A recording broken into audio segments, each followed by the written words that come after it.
Fidèle ami de Catalogue Plus, je vous dis bonjour, c'est Jean-Paul Assoumani,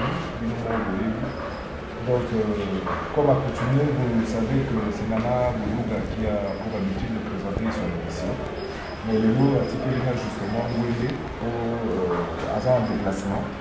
Et puis, il dit qu'il y a un certain temps, on le verra déjà, à travers l'émission chère, il y a Nana Boulouga qui est Catalogue Plus.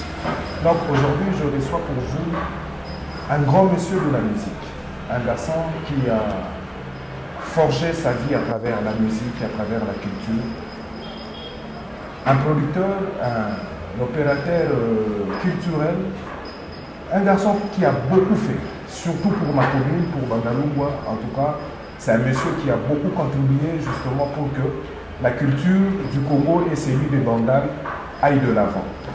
Donc, je ne vais pas beaucoup parler, mais je vous laisserai justement découvrir ces grands opérateurs culturels qui n'est qu'entre autres que Jipen Kaboumou. Jipen Kaboumou, moi la Bandalungwa solo, à Salam Salam et Monana. Donc, vous avez Jipen aujourd'hui avec vous, avec lui on va essayer de parler sur la réalité nuance sur les autour à la musique, pourquoi pas sur stade, double stade de martyr, il y a Fali Poupa. Bonjour Jipen. Bonjour à toi Assoumani et bonjour aussi à tous les fidèles de Nana Boulouga Télévision, de l'émission Catalogue Plus et surtout bon ce jour au couple Badiata. Là je vois ma triple Nana Boulouga et mon triple Eddie Badiata depuis Paris. Quand j'écoute le nom, je cite le nom, voulais-je dire de Assoumani, directement je pense à mon frère l'honorable Mbiso Assoumani, As Mbiso, le grand frère de Leti Kassike, grande dame. On est là au service toujours de la culture ndaloise avant tout et pourquoi pas de la culture quinoise et congolaise parce que nous, on est comme Jésus-Christ. Jésus-Christ est certes le sauveur de l'humanité, mais il est d'abord Jésus-Christ de Nazareth et Jipen Kabongo est d'abord de Bandalungwa et d'abord Solbatik. Ça a toujours été un plaisir de vous avoir à travers une émission. En tout cas, Bato Bolan Dabiso, je vous promets que c'est un garçon où il a vraiment la matière et la musique congolaise. C'est vraiment une personne qui s'est recherchée justement pour maîtriser cette musique. Donc, avec lui, on va essayer de beaucoup parler et j'espère au moins que vous recevez. Double stade des martyrs est annoncé. Mais, moi, je me suis dit avant, tout le monde vif il y a sujet. Je vais une question à Liboso. Mais quand on peut expliquer en tant qu'opérateur culturel, ça l'a rendu justement pour avoir production à la stade des martyrs. Bon, en fait, la fierté que nous avons, nous autres, JPN Kabomo, JPN Production, on a débuté cette histoire. Quand nous disons qu'on a débuté cette histoire, on a eu la chance d'être dans le staff de King Kester et Minéa. Là, je salue Kouloutounangaï, Misère, Misérare, pas Zizimene. Je n'oublierai pas aussi mon grand frère Aimé Koussa, autrement dit des arts, des affaires. Donc, la personnalité, celle témoin vivant. Il y a Seba Tofolo. Donc, la victoire est certaine. Nous avons eu la chance d'être dans le secret. Il y a première concert, la stade de martyrs de la Pentecôte, au Kala, stade Kamaniola, avec le King Kester et Mena. Parce qu'aujourd'hui, les gens doivent savoir que si nous parlons du stade de martyrs, on doit toujours dire chapeau bas King Kester et Mena. Donc, on a stade de martyrs, il faut maintenant, merci Kester et Mena. Parce que c'est lui qui a osé. Pour nous voir production de la stade de martyrs, ça ne vaut pas les yeux de la tête. Ça a une magité. Et ça, simplement, na staff où il y a un gérant, AG, donc administrateur gérant, il y a stade de martyrs, à la stade de martyrs, au Keikuna, ok, ça la réservation a eu un stade en bonne forme, et on peut ça un contrat où ils ont lié la personne à l'ouest de martyr, et Yemoko, Stade de Martyr, représenté par l'AG qui est l'administrateur gérant. Ils ont un problème au pays, ils vont conditions Stade de Martyr.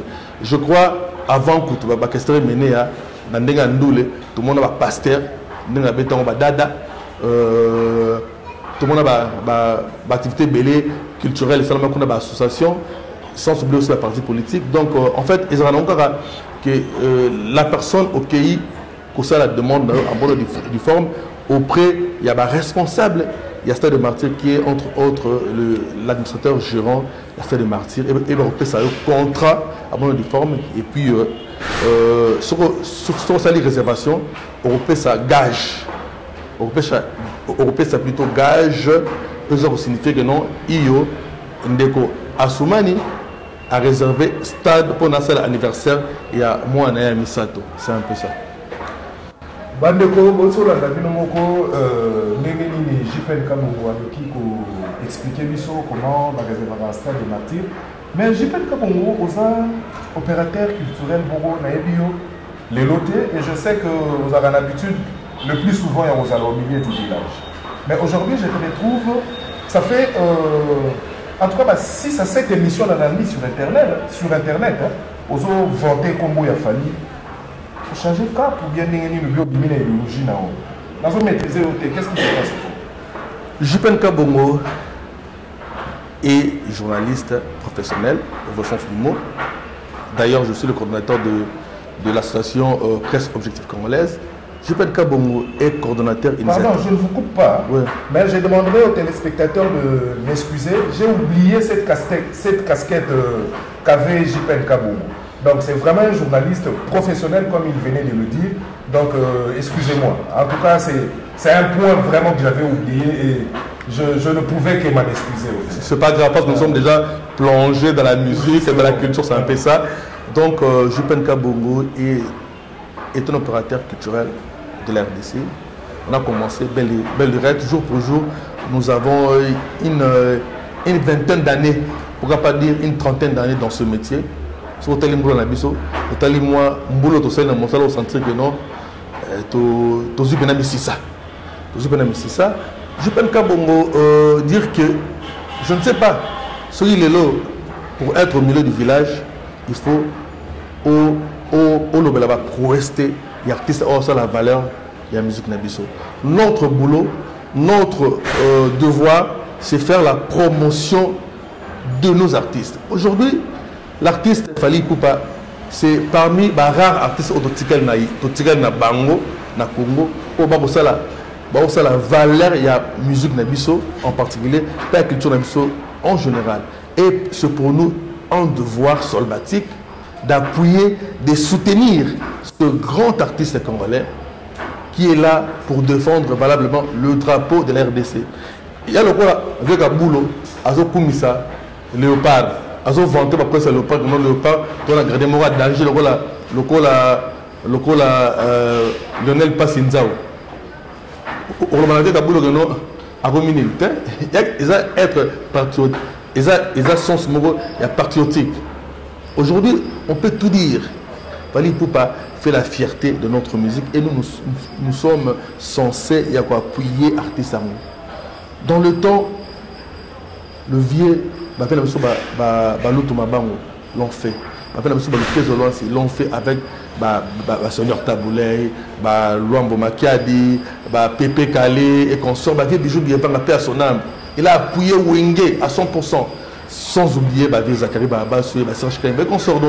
Nous ne faisons que Ndenge Moussalabiso et Sengibiso. Il y a quoi appuyer. Aujourd'hui, l'artiste Fally Ipupa est la fierté de notre musique, la fierté de la RDC. Quand Fally joue à travers le monde sur le drapeau de la RDC, et aujourd'hui, on est fiers de démontrer aux gens le savoir-faire, de démontrer aux gens le mérite de ces grands artistes et surtout que JPN Kabongo et aussi de Bandal, sentinelle de la commune de Bandalong. Aujourd'hui, la personne qui détient le flambeau de la musique congolaise est de nous, il est solbatique. Donc je suis obligé d'appuyer cet artiste et nous venons aussi il y a Robert à sapoter. Vous verrez avec des éléments valables, des arguments solides qui démontrent que ce monsieur a valoir beaucoup et c'est un abisso bateau to simba la culture bateau tout ça la promotion culture devant la chose il y a pour soutenir la valeur congolaise au ndenge de Ronangai que je sais d'ailleurs bon séjour à Kinshasa il y a Jackie Moulope JDT à toute la émission notre télé il n'y a pas longtemps que Fally Ipupa est le modèle de la jeunesse congolaise. Donc, à la région de idée nanga, dans le livre d'Angokoma, Aigle, Fally Ipupa, le modèle de la jeunesse africaine. Donc, c'est pour nous un devoir et on est fiers de le faire. Fally Ipupa, un modèle de la musique congolaise et africaine. Vraiment, J.P.N. Kabongo, double stade de martyr. Mais justement, il y a des murmures tout autour de la réalité. Babando, les Matikisa Samobimba, il y a le panneau qui Samobimba. Mais du moins, il y a aussi des murmures qui circulent en disant que stade aux alatés. Bon, ce qui n'a pas d'appel, c'est parce que vous êtes opérateur culturel et puis vous êtes spécialiste de la musique congolaise. C'est quoi, mais pour expliquer je pense que vous avez un murmure. Parce que vous une organisation à Wende, vous avez organisé Milulu dernièrement, on a Wenge musique à 4x4 tout terrain. Mais quand même, pour expliquer qu'est-ce qui se passe tout autour, il y a du stade de martyr, il y a Fally Ipupa et d'où vient ces murmures au fait Pour ne pas aller par quatre chemins, c'est simple. Ce sont les détracteurs de l'artiste Fally Ipupa. Et nous disons seulement, en tout cas, Elmara, non wifi, donc non wifi aux détracteurs de l'artiste Fally Ipupa. Mais qu'est-ce qu'on a dit même les détracteurs, on va battre les maradoniens. Et ça complot machiavélique à la personne de Fally Ipupa. Aujourd'hui, on nous aura appris même qu'il y a certains artistes et musiciens qui sont derrière cette histoire. Si seulement c'est vrai, c'est vraiment malheureux. Malheureux aujourd'hui parce il paraîtrait. Et Fally Ipupa n'a pas réservé. Il y a certaines bouches qui disent d'ailleurs qu'il n'a pas payé. Bon, il y a en tant que spécialiste et puis journaliste d'investigation. Il y a plus ample information pour l'entrée sa balade. J'arrive mon frère. Aujourd'hui, comme je disais tantôt là, nous aurons appris qu'il y a certains musiciens congolais basés en complot. Et si c'est le cas, c'est malheureux. Aujourd'hui, les artistes de mission en général et, comment dirais-je, les artistes en général et les musiciens en particulier doivent dire merci à Fally Ipupa. Parce que c'est seulement si le spectacle Zongi Bongo en Europe, c'est grâce à ce monsieur. C'est grâce à ce monsieur. Il s'est battu seul. On a Zongi ça. Mais évidemment en Europe, il y a une histoire, il y a Bercy. Mais mon bali, nous senti que non, esprit dans la loi des fois à bêter le roi, on a pesé Makambu, avec aux Zongi, on a accord Arena, par la défense Arena et consort au Moni. Grâce à ce monsieur, musical et Zonka, mais il y a un spectacle, il y a théâtre, il y a comédie. Donc les artistes musiciens, les artistes en général doivent dire merci à ce monsieur. Or, qui se bat non pas seulement pour lui-même, mais se bat pour l'intérêt général de la culture congolaise. Je connais parenthèse et je ne crois pas que artiste Bena solo a recompté dans le complot. Alors dire que Fally Ipupa n'a pas réservé le stade de martyr, dire que Fally Ipupa n'a pas payé dans Oseka. Oseka, voilà je crois, Ndegonanga Chirika Fuba,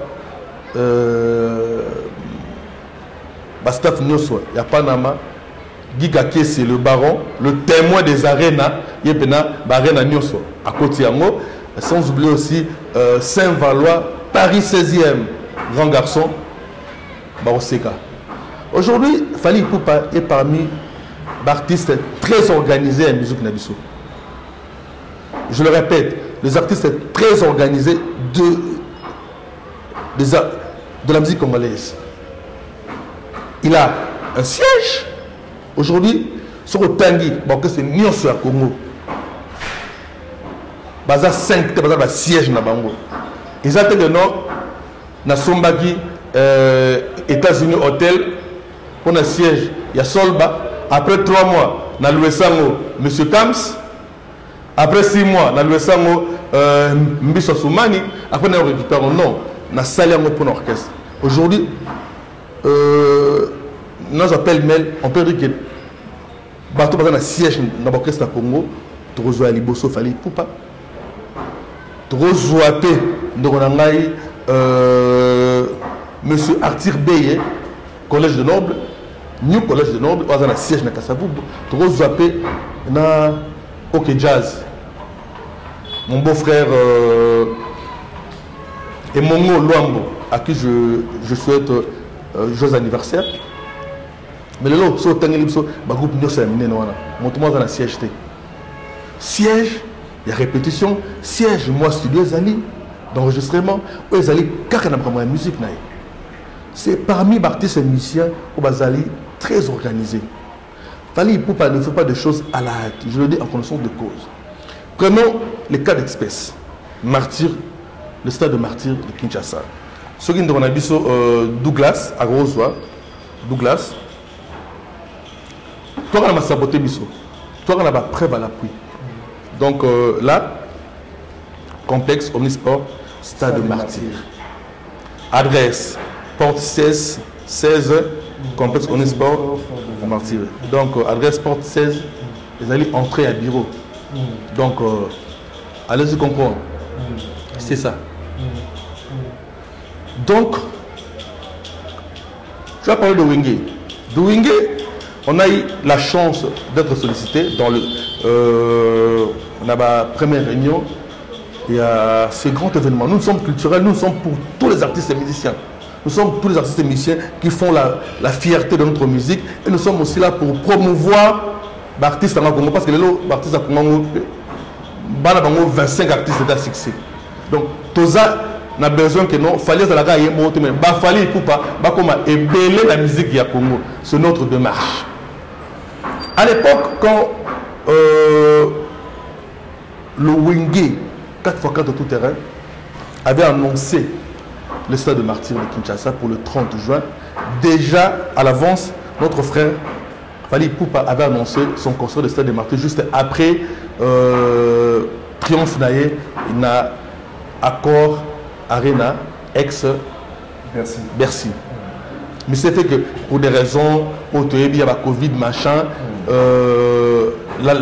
l'activité ils ont été reportés, repoussés, et le Wenge ont redémarré, comme l'a si bien dit Julien Piana, le stade de Martyr de Kinshasa. Le Wenge ont fixé la date du 30 juin. Annoncé les canines, pub et bandi. Et moi, je vous dirais que non, le Wenge à l'époque n'avait pas encore réservé le stade de Martyr de Kinshasa. Je le dis avec de preuves à l'appui. Donc il y a personne qui m'a côté. Ils ont soloté. Ils ont preuve à l'appui. Là, c'est le contrat. Le contrat de la location du stade de Martyr. Je pense qu'il faut... Le contrat de la location du stade de Martyr. Donc, c'est un peu ça. Donc, nous sommes allés faire la réservation du stade de Martyr. Merci à mon grand frère Polydor. Le vieux Polydor qui nous a vraiment aidé. Et à l'époque, quand je suis allé m'entretenir avec l'administrateur gérant, ils ont dit à l'époque, Nderonangai, Yves Kambala a été suspendu. Et intérim, ils ont dit, bon, monsieur Polydor, monsieur Papingoy, moi staff collège pour gérer staff stade de Martyr à l'époque. Donc M. Polydor qui était l'AT, donc administrateur technique il y a stade de Martyr. Et je me suis entretenu avec le vieux. À l'époque, il m'avait dit clairement que le stade de Martyr n'avait que réservation Moko ou contrat Moko Sinagi pour la location. Il y a le 29 mai avec le gouverneur de l'époque, le sénateur Gentini Mobilambaka. On a sorti à ACP. Il y a ACP, sorti à ACP, la Nanara. Et après ça, à la réservation de mon côté. Donc si une personne vient avec son argent à réserver les 30, à rejoindre date, parce que date ils ont réservé. Il est étonné de voir sur le média que le Wenge Musica au grand complet vont jouer le 30 juin. Mais dans sa réservation, il n'y a pas une réservation de Wenge Musica à l'époque. Mais tout le monde a dit, M. Polydor, a Belagi, la caméra, on a annoncé un mot. Donc, sur les salami, les lobes, soit manque, il y a professionnalisme, cause de amateur, ou il y a complot machiavélique, il y a des détracteurs, il y a fallu pour pas.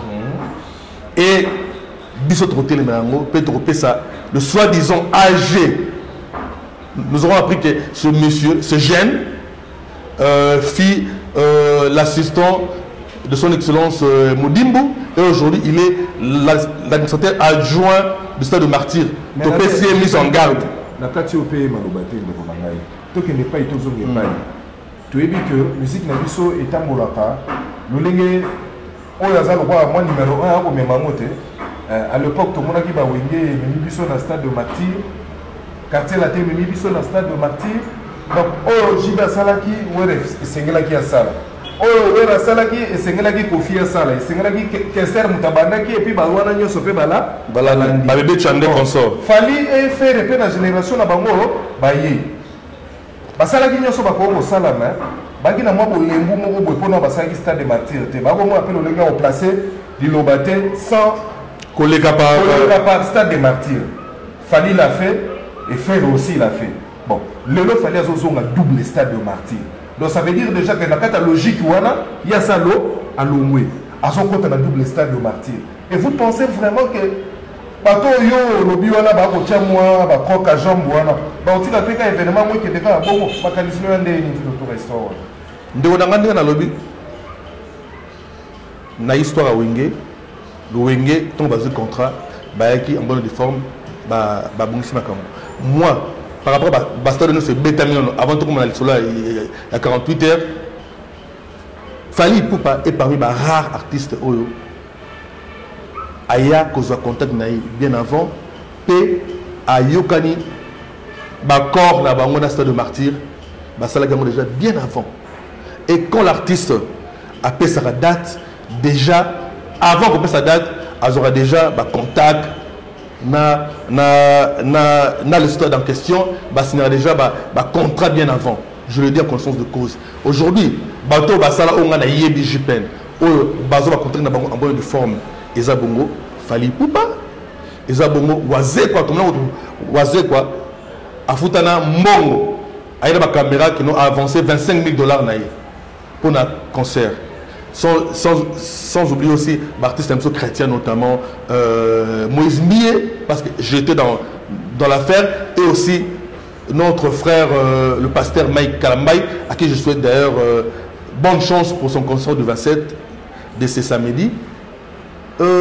Ndekonangai ezali pasi mingi na moteur na B-Oyo toko lagisa envers Fali Poupa lelo Oyo logiquement fallait artiste et musicien Batelema. L'artiste en général, Batelema pour le Cameroun, la sabotage de double stade à Fali Poupa. Parce que Fali Poupa a rebunda pour l'artiste Nioso en général. Il fallait Batelema parce que les artistes et musiciens sont abandonnés à leur triste sort. Ils vont défendre Mboka Libanda, mais suivi mon côté. Il y a l'été de la Ghana. Les artistes sont abandonnés, ils ne sont pas subventionnés. Même nous, les opérateurs culturels, nous sommes abandonnés pour faire un événement. Il y a des taxes énormes. On va faire la Rabisso. Au gros, autorisation en bonne uniforme, mais Badogom Soso, on va pouvoir s'y cailler à Bukina et c'est là où il faut mon solo pour ça l'événement.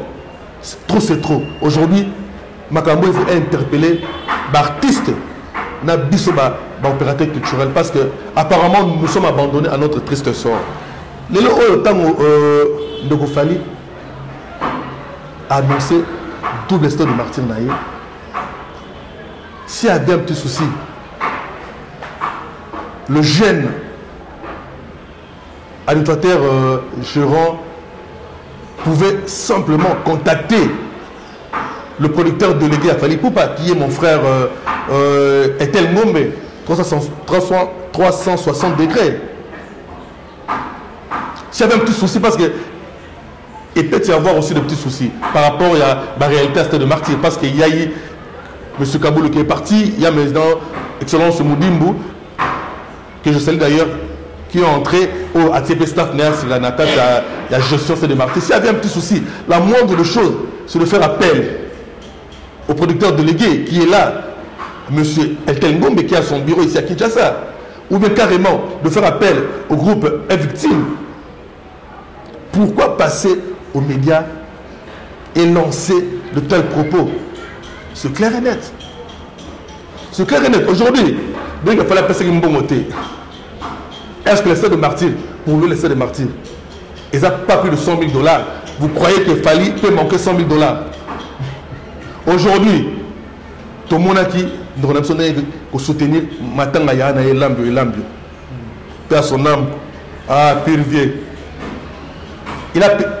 Il a contribué 25 000 $. Il vous a cité après ce coup de mandat chante après sa famille. Par-ci par-là, moi 30 000 et ça moi. Moi 10 000 et ça moi. Et vous croyez que Fali peut manquer l'argent? Papa sont sérieux. Aujourd'hui, si on parle des artistes émissions friqués, il y a RDC. Si on va à 3 par modestie, on peut dire qu'il fallait aux deuxième. Bon, Obi Warrior, artiste, c'est un mingi. Moi, mon thème est un peu moins licolo. Au rôle de show, moi, message pour la Warrior tout autour, il y a Makambo, tout autour, le rôle de la attitude Nini par rapport à la spéculation. Apaisez-vous. Comme l'a si bien dit Fali Poupa, Bandalou, moi derrière moi, on va célébrer. Tout Kinshasa, toute la RDC, les 10 et les 11, 48 heures Stade de Martyr de Kinshasa, c'est bel et bien une réalité. Et ça restera gravé dans les annales de la culture congolaise. Ma campagne d'abord, on a maï, tout le but non wifi au détracteur de Fali Poupa.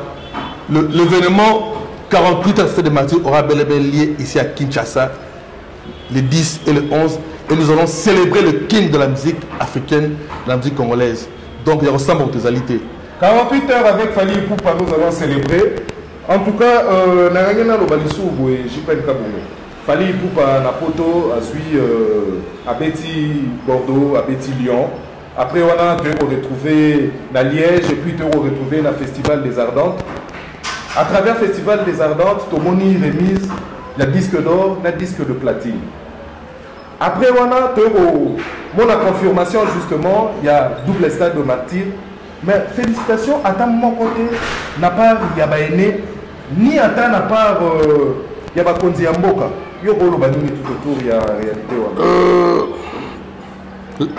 La force de ce monsieur, Azana d'acier, Azana moral d'acier.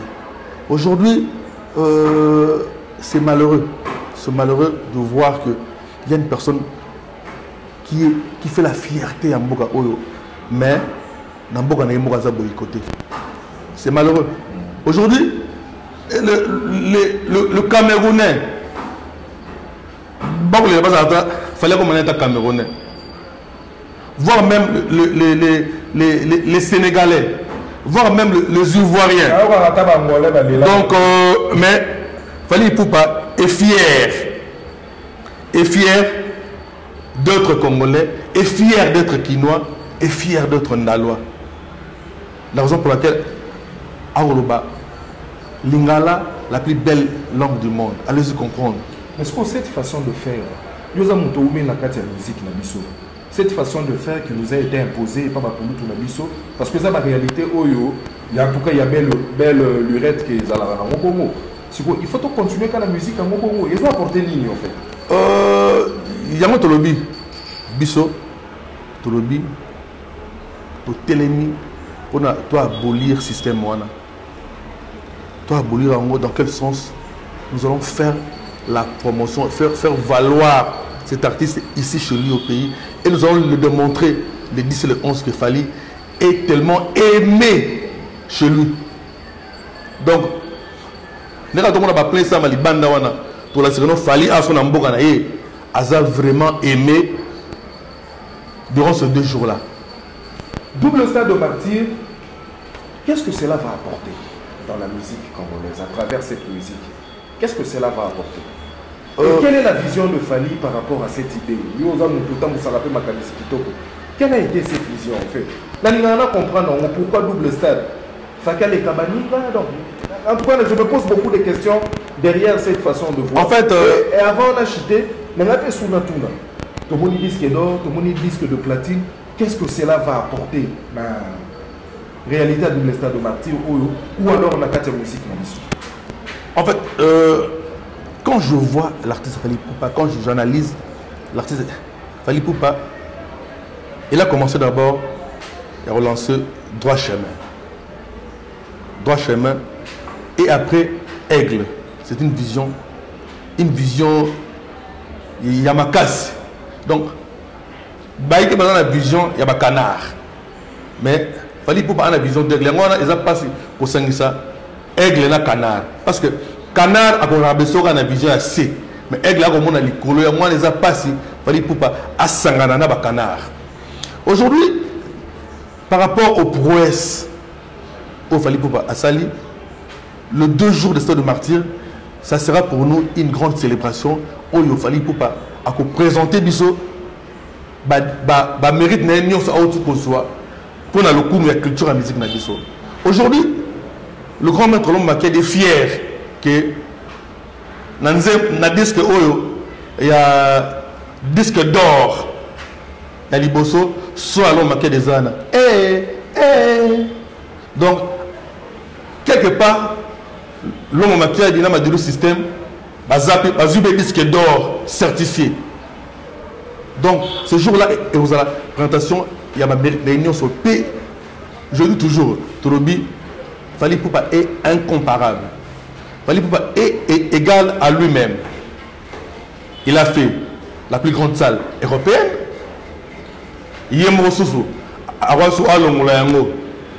L'année prochaine, la Stade de France. Il a fait le stade de martyr de Kinshasa, qui est parmi les stades de martyr de Kinshasa, où est gravé dans l'histoire du stade de martyr. Il est mort à dans double stade. Donc en fait, c'est une personne qui se mesure qu'à lui-même. Par rapport à sa vision. Donc Fally ne fait pas de choses par rapport à X ou Y. Il fait des choses par rapport à lui-même. Fally n'a pas dit ah bon. C'est le défi. C'est un peu ça. Donc moi je vois c'est un génie. Au moins, il y a pas rencontré Jean Bébélé. Parce que nous ne pouvons pas faire ça pour attends, la Bible, avant qu'il était dans ma boca, si ça non en Israël, vous ne pensez pas que Ndenge a aussi la mot pour Yemoko, à combattre s'il le faisait pour la communauté, pour la musique congolaise. Est-ce que vous pensez que double stade des martyrs ont un impact sur la musique congolaise pour la bateau Fally Ipupa? Bien sûr que oui. Dans ce pays, avant que l'été, il y a en Israël. Comme Fally, avant, avec le Théa, dans le Stade de France, il y a en Israël, il y a en Kin. Après 48 heures, et puis, il y a confirmé l'événement du siècle dans le Stade de France. Donc, il y a la logique. Aujourd'hui, dire que Fally Ipupa, il faut ça. Donc, en fait, Fally fait des choses par rapport à lui. Aujourd'hui, impact parce que il fallait que ça ils ont devoir à domicile à couper ça banderone d'artistes mususu n'est que c'était la personne devoir à domicile la banderone so le lopé King Kester a fait ça devoir dans le stade de Martyr. Le King Fally Ipupa a fait ça devoir sur le stade de Martyr d'où le stade. Allez-y comprendre les Arabes King. Il y a Makila Bandalungwa, Ndego Tambola, Ndego Sala Makamboa. Donc après Bordeaux à Lyon, Fally Ipupa pour annoncer les sous des concerts pour le mois de novembre et celui de décembre. Malobani Nyoza na moto toto ya misolo. Avant na commenter sur le Rwanda, tout ton petit sur il y a Bordeaux na Bordeaux na Lyon, tout cas Malobani de Gomogo. Bonjour Ndeko. Bon, on a posé la page sur le photo, sur le copie près de la photo. Au moins ils ont bien trop. Au moins ils biso de faire en France. Surtout nga bwenga na fa na ba province na fa nimi na province na fa na ba Lyon ba Toulouse ba Rouen ba Nantes na fa na province mais ba musicien tout ya Congo RDC ba bane ko suka na bango kaka na capitale parce que sur petit na province en tout cas si secteur ça la piak à tous en a succès pourquoi parce que communauté congolaise RDC baza mingité parce que ba Zénith a na province ils a partout. Mais pourquoi les Congolais ne sont pas les musiciens? Parce que non, ils ont 50-50. Mais tant que Ndeko Fally Azoki ne peut pas dans la province, dans Bordeaux, Lyon, Lille, Marseille, ils ont musique, il y a musique dans la capitale. Donc, il faut féliciter, il faut encourager. Mais ça, quand même, les Congolais bon, vraiment, ils ont mis. Je pense que les Congolais ont compris déclaration. Bon, ça voudrait dire beaucoup de réalité. Alors. Ça, c'est un frère. Il est monsieur Marco Sakoul. Donc, c'est le fils. Il y a grand prêtre de la musique à Congo. Sans Majesté Sakoul. Son fils, Marco, un camarade Solba, qui est basé à Nantes. Il y a dans la province. Et à ça, il témoignage. Il a plus de 30 ans. Je pense que cette réflexion, je le dis aussi à travers beaucoup de mes émissions. Donc, Tozo Massou, on a vraiment mais la quand même commenté. Il y a des concerts qui se sont annoncés. Pourquoi qu'a Fally?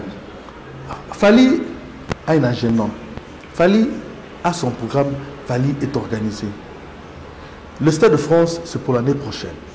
Et ce que Fally fait, à pèlerinage, de porte à porte, qu'au Beta Sango, il y a un événement monnaie l'année prochaine. Et ça, stratégie, et ça, marketing, ça c'est le professionnalisme. Et on ne peut que dire bravo et félicitations à ce grand artiste professionnel que nous avons ici en Afrique. Et pourquoi pas en RDC qu'il fallait pas. Donc, et ça, une façon, il y a aussi la promotion de ce grand événement du siècle qui aura lieu l'année prochaine. Donc, le lot Fally Ipupa,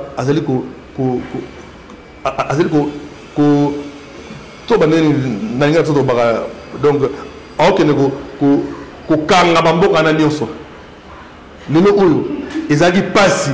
au monde artiste congolais habite à Lyon. Chaque habite n'a fait un mariage, mais habite à concert une grande salle. Il y a plus de 6000 personnes. C'est Fally Ipupa. Habite à Naba province, pénal et silité. Donc moi, et bien on va Fally, n'a qu'à moi souhaiter parce que Yemo Fally n'a bien rien dit qu'à moi. Donc Azabi qu'à moi, il y a musique à Congo. Donc Azabi qu'à moi. Donc Fally, alors voilà. Kingo, il me semble Mayaka. Donc, Marambo, à Rostalana, tu as beaucoup parce que ils ont vision puis à bien organisé, bien préparé. Ça, c'est l'organisation. JRF Daniel, on est là, Moussa, Casca Sereta, Poison, notre partenaire officiel. Nabo Sanité, Pati Mahamba, l'homme à la petite Ziga. Mokondi Nabiso Abana et Pomas, Boba Miso Mokondi. Boba Miso Mokondi, Sony Amiso, je vous salue aussi, mon grand frère. Nabo Sanité, Jimmy Lafleur, Diego Ngani na Canada, Isaac Sizodor, pourquoi pas David Aigle Impérial na Chana Moseka. J'y peine pas beaucoup, tu as commis justement pour chuter vers la fin de notre interview. Nalingaki nameka pour comprendre la réalité mon en fait. Stade des martyrs prononcé, ma banderole mati, ma panneau ezali, concert Bobetama, Mexico, ma warrior, pour s'organiser ndengeni. Parce que Batoubazo s'est posé ma question. La toute dernière stade de martyr, d'après les spéculations, où Batouba Koufaki, Batoubazala qui est étouffé, où aussi ils sont organisés, ndengeni ba mesure ni en sécurité, où ils ont mis tout autour, il y a événement. Bozo la kaba warrior ni pour la sécurité là-bas. Bon, je ne suis pas dans l'organisation de ce grand événement. Mais néanmoins, je sais qu'au moment opportun, nous aurons à échanger avec le producteur Etel Ngombe. Depuis que nous avons toutes nos questions, aux éléments. Investigation, je ne peux que donner des affirmations à des choses on a la certitude. Justement. Moi, je suis une personne réglo. Je ne peux pas venir ici parler de blabla. J'ai eu à collaborer lors du premier concert de Fally Ipupa. Merci pour la confiance. Il y a artiste Fally Ipupa. Merci à Etel Ngombe parce qu'on a aussi apporté notre petite pierre. Et pour l'instant, je ne suis pas encore dans le secret de l'événement. Je sais qu'au moment opportun, nous aurons à échanger avec le producteur Etel Ngombe et aussi le staff Fally Ipupa par rapport à notre participation à cet événement. Mais en connaissant déjà la personne, en connaissant le sérieux, en connaissant l'organisation de l'artiste, je sais que tout est OK. En fait, Fally Ipupa est de rares artistes où Andy Maga remarque. Mais remarque constructive pour améliorer. Sur la production Fally Ipupa, au complet de notre production, la production, ils en a un plus moko à Bakissa. C'est ça la personne, c'est ça l'artiste. Je sais que le mesure il y a sécurité et vous allez parce que je confiance à notre police, à nos services de sécurité. Confiance sur ma case et la journaliste Likondi. Parce que tout le monde a une donc je sais que Marambo, il y a un dérapage. L'organisation va se m'atteler pour que faille parce que œuvre où c'est mis en moto, faille est encadrée, ben c'est un peu pour remédier la faille où la fois passée. Rassurez-vous pour la sécurité, en tout cas. Mami Massia a deuxième ça, mon thème a dit pas déjà au pays 250 billets pour la solidarité Bandalungwa. Un grand merci à Patrick Mouya Katembe. Un grand merci aussi à Ados, l'honorable Ados Ndombasi Bandalungwa, sans oublier le pasteur Godem Poyi, Tobosani Pété, Lévi Paye Yabandal. Donc, Kinshasa est mobilisé sérieusement pour cette activité. Et je te dis, à Soumani, Bandal, nous aurons une activité une semaine avant le stade de martyrs, dénommé En route pour le stade de martyrs, où nous allons annoncer déjà le couleur et le stade aux Bandalunga à Mabélé, parce qu'aujourd'hui, la fierté de la musique congolaise, la fierté de la rumba congolaise, le king de la musique africaine, c'est un Dalois, et c'est pour nous un devoir solbatique d'accompagner et de soutenir ce grand artiste. Derrière moi, Bandalunga, derrière moi, on va célébrer. Et une semaine avant, nous allons organiser une activité ici à Bandal, dénommée En route pour 48 heures, stade de martyrs de Kinshasa. Donc déjà, la mobilisation est totale pour vous aller sur un événement. Tout ça va en venir. Bissot. Tous les rabbins, on est bénis. Notamment Zachary Bababa Soué, c'est ma toute dernière question d'ailleurs. Notamment Zachary Bababa Soué, alors il qu'il fallait réussir tellement, c'est parce que Azamouan na ya bandal, il y a racine, na souche, Bamoussou Bazabana Banoko, Bana Papa Leki, et puis pour chiter, na l'ingagi souna lobake, Yoro Lobana Falini en tant que warrior par rapport à prestation naïe, le double stade de martyr et ni aussi là en fait, à travers cet événement. En fait, j'ai beaucoup à dire à Fally, mais j'aimerais seulement le dire. Mon gars, mon frère de terre, merci. Merci pour tout ce que tu es en train de faire pour Bandalungwa. Merci pour tout ce que tu es en train de faire pour Kinshasa. Et merci pour tout ce que tu es en train de faire pour la musique congolaise. Et le 10 et le 11, nous serons avec toi. C'est une façon de démontrer que tu es réellement le king de la musique congolaise, le guide suprême de la génération Arena. Parce que voilà ou pas, nous sommes à l'époque de la génération Arena, qui est bel et bien conduite par Fally Ipupa, Elmar DiCaprio. Question à répondre à mon bandal. Zakari Baba soit lobby, Fally Ipupa, azoke makasi po aza mwana bandal de souche ya misisa. Donc au-delà ya wenge po aza mwana ya bandal de souche ya misisa. Na zu casquette na yo opérateur économique, na tchena moi ya culturel na tchema pembeni. Ce qu'on a tout nié en tant que na loi. Est-ce que déclaration ya Zakari yo monia mondenge nini? En fait, na lobby teke na répondre à la question na yo te, mais na pesa ki question au lobby loba na loba na Elmar. Yo na pesa ki loba. Pour revenir à Maloba ya Zakari Baba, c'est mon grand frère que je salue d'ailleurs, un solbatique aussi parce qu'il y a un peu Bandalungwa, il y a quand on les a 8e commune, 8e quartier na biso ya Bandal. Le propos tenu par Zakari, ça n'engage que Zakari Baba. Les points de vue. Mais moi je pourrais que Baksaraka peut que Beta CT na rolbate iyo Fally Ipupa l'artiste natif de Bandalungwa oyo a monté l'échelon makasi. Et aujourd'hui, je confirme encore que la musique congolaise c'est bien Bandal. Sur Otali par rapport il y a pléiade d'artistes oyo balekani babimel na Bandalungwa. A to betel sur la sexa cool Marco Bandalungwa. To betel solo ya King Kestre Menea Bandalungwa. Même maintenant vient Antoine Makila Mabe Kofelo Mide en fulami na Bandalungwa vient na biso ya Lubumbashi. Biso ko na sol bato baka et solbatique.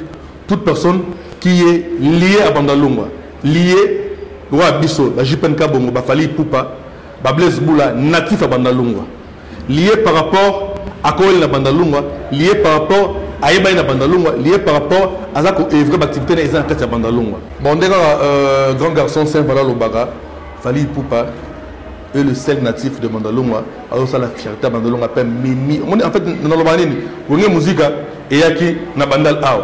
Fally Ipupa soit azou yango akende yango likolo. Papa, c'est la réalité. Ce que tu as dit, tu as dit pour nani parce que c'est vrai.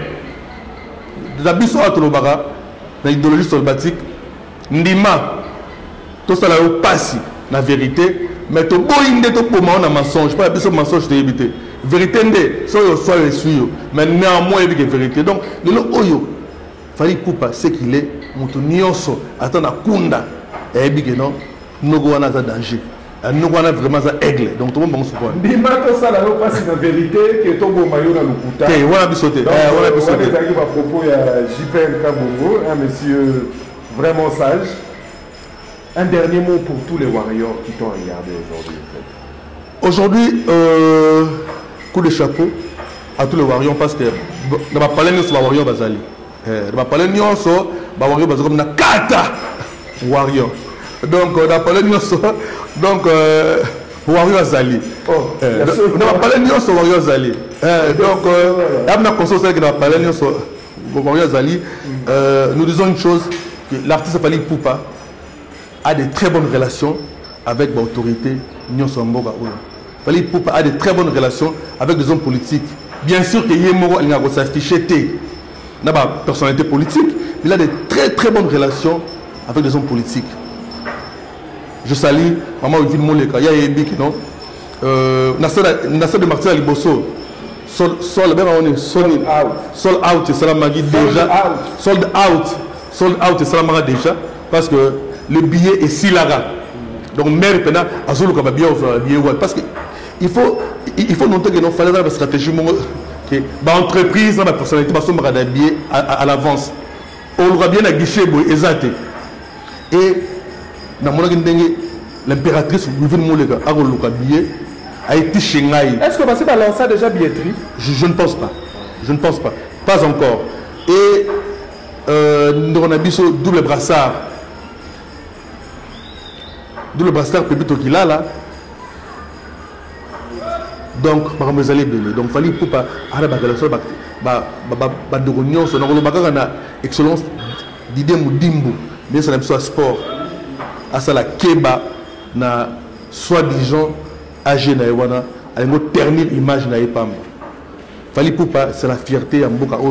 Il faut que Bisso, Congolais, surtout les autorités, tout prêter épée main forte. Je dis un grand merci na États-Unis Hôtel. L'ambassade, il y a USA na Bandalou. Moi, là, je vois maître le mystérieux, maître Kamsa. Je dis un grand merci à là où se repose le cœur de l'homme, mère Aboupia, mère Tcha, de gros bisous à la princesse Naziriane Kabongo, le prince Denka Dan Nazir Kabongo. Mes salutations au couple Kaluna, Marlène et Papi Nganga. Donc le couple Nganga, Marlène Kaluna et Papi depuis le ISA, sans oublier Natacha Katoubalonge, Zozo Massamba, Papi Massamba. Merci beaucoup. Topé Bambo TP, la bande de Cognon, sur bazar de partout, solidarité Bandalongwa. Très bientôt, une grande soirée de gala à Paris, le 8 décembre de cette année. Nous serons à Paris pour la grande soirée solidarité Bandalongwa. Merci à la grande dame Jolie Mayala, moi à 13 ans, la belle de belle, sans oublier Solange Dolé. Donc d'ici là, nous serons à Paris pour ce grand événement du 8 décembre, soirée de gala, Solba à Paris. Merci beaucoup à Soumani, merci aussi à Nana Bodouka Télévision. Merci à toi Jipan Kabomo, Mami Chako, je te salue. Dadi Vambi, je te salue également. Nazuna Pesisou Mbotena. Bouché Abedi, Sendou Saïdi, Belgi Saïdi, Baron Saïdi, je n'oublie pas mon ami Julio Nkoyi, Nabosani Dido Nkoyi, président. Dido Nkoyi, président. En tout cas, je profite aussi de l'occasion pour souhaiter un anniversaire à Dido Nkoyi. Bon, Bosani Jérôme Kanze, mon frère Namino, depuis Paris. Vraiment, Jérôme, je te salue aussi. Je te souhaite de bonnes choses. Les Warriors, je vous invite beaucoup. 48 heures, Nabino Yangoana. Bao Bazava Bisika, Eri Yango Luke Toko. Eri Yango Sombadra. Eri Yango Luka Moustiquer. Pour te message à Kissasa Nabiso, non, Babouni Nabiso. Nazobe Nabino Boya, Ebele. Bastaf Nyoso Yafali Poupa. Il est grand temps pour imprimer ma t-shirt, ma chapeau. Et si quelqu'un se met au réfugié à Fali pour pas t'en gondo, tiens, il y a qu'un jour on a fait des à la totale, photo la kissa, n'engé papou na biso lobaka, n'engé star na biso lobaka, que biso ba warrior tous à la cas partout. Na tu ko yoka jipan ka bongo siko yo mutu na ki le lobi, na banda ku nyonso ba warrior basali. Nous allons prouver à vos familles pour ce jour-là, à travers double stade de martyrs, que Toza la Kébélé et Toza partout. Je vous invite nombreux. Ceux qui sont à l'étranger également, je vous invite. Bateau Bozan à Paris, France, je ne sais pas moi, les États-Unis, les Canada. Je vous invite, c'est les vacances. Pourquoi ne pas y participer? Pourquoi ne pas acheter des billets? Toi, Rota la Fali, Aigle, le king de la musique du moment. Toi, Rota la toi la Kisaye, Kazaki, toi la Kisaye, Kazam, Kondi à musique, toi la Kisaye, que Azom et ma drapeau, il y a musique congolaise et Sika O et Sengela qui est Zala. Bazala Robe Tabiso, c'est grâce à Fali pour pas musique en Mozoli, et Sika Zalaki. Musique est comme il y a Nigérien, Camerounais, je ne sais pas moi, Ivoirien. Mais grâce à Fali Poupa, les autres Zongeli et Sika Nabiso, c'est notre fierté. C'est pourquoi je vous invite, Boya, et Belé, au sombre babillé, parce que dans le bac, toujours à travers toutes mes émissions, que Bisso ba Warrior, tous à la ranala. Vous prouvez à vous, et les caca, les cas, la salle des martyrs précédente, En tout cas, c'est à terrain, nous sommes à la poto, on a la poto, la ligne salée magnifique. Bino ba tu l'accès que $100 à moi l'autre côté pour répéter à moi les sous tout ton dans les sous ndenge to la ki wana na terrain à stade de martyr. Pour aujourd'hui, je pense que j'en ai fini avec vous. Je salue tous les royaumes du monde. Pourquoi pas monsieur Edi Badiata et maman Nana Boudouka. Merci et ciao. Je n'oublie pas Soulé Kaouka. Pas Zouzou.